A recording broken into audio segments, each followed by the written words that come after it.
ყვავილებისთვის რომელი სასუქია უმჯობესი? ქიმიური სასუქი თუ ბუნებრივი სასუქი? მოგესალმებით, ეს გახლავთ დღევანდელი ვიდეოს თემა.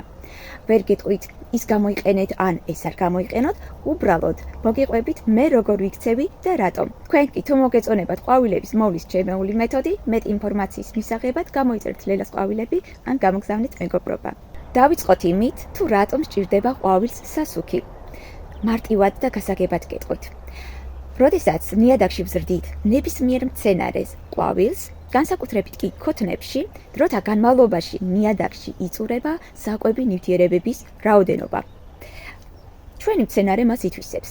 როდესაც ნიადაგში გამოლეულია საკვები ნივთიერებების რაოდენობა, ყვავილს მხოლოდ მორწყვით ვერ ვაცოცხლებთ.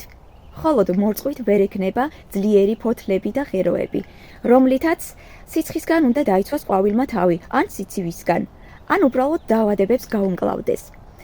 ვერ ექნება ძლიერი და უხვი ყვავილობა.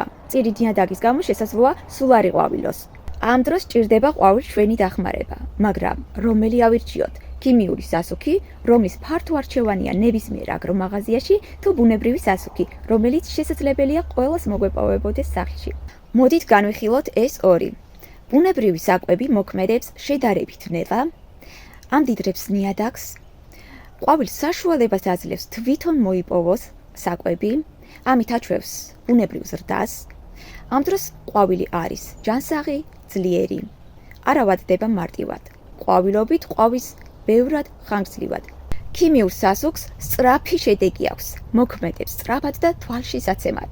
ყვავილი სწრაფად იზრდება, სწრაფად ყვავდება, მაგრამ ყვავილი ხდება ქიმიურ ნივთიერებებზე დამოკიდებული. ქიმიური საკვები ნიადაგში კლავს სასარგებლო ბაქტერიებსა და მიკროორგანიზმებს. ამიტომ მცენარე სრულად დამოკიდებული ხდება ხელოვნურ კვებაზე. ეს არის მიზეზი იმისა, თქვენ რომ შეიძენთ ლამაზად გადაყვავებულ მწვანე ფოთლებიან მცენარეს და 1-2 კვირაში სულ სხვა სურათს ხედავთ. მცენარე ეჩვევა მარტივად მისაწოდებელ საკვებს, ვერ იღებს საკვებს ბუნებრივი გზით. ქიმიის გარეშე კი ზრდა ვერ ხდება, ყვავილობა ჩერდება, მცენარე სუსტდება და ავადდება. ქიმიური საკვები ნივთიერებების გამოყენების შედეგები ყველამ რომ იცოდეს, დარწმუნებული ვარ, ბევრი თქვენგანი არც კი გაეკარებოდით. ამიტომ გააზიარეთ ეს ვიდეო, ხოლო თუ თქვენც ჩემს აზრს გაიზიარებთ და ქიმიით დროებით სილამაზის ნაცვლად ჯანმრთელ ყვავილს აირჩევთ, შემომიერთდით ლელას ყვავილები, გამოიწერეთ. ყვავილებისთვის ძალიან ბევრი ბუნებრივი საკვების მიწოდების მეთოდები ვიცი და ყველაზე ეფექტურ ბუნებრივი საკვების მოხმარების მეთოდებს აუცილებლად გაგიზიარებთ შემდეგ ვიდეოებში. მანამდე კი საინტერესოა თქვენ რომელს ირჩევთ? ქიმიური საკვები ნივთიერებებით მიღებულ სწრაფ შედეგს თუ ბუნებრივი საკვებით მიღებულ ჯანმრთელ ყვავილს.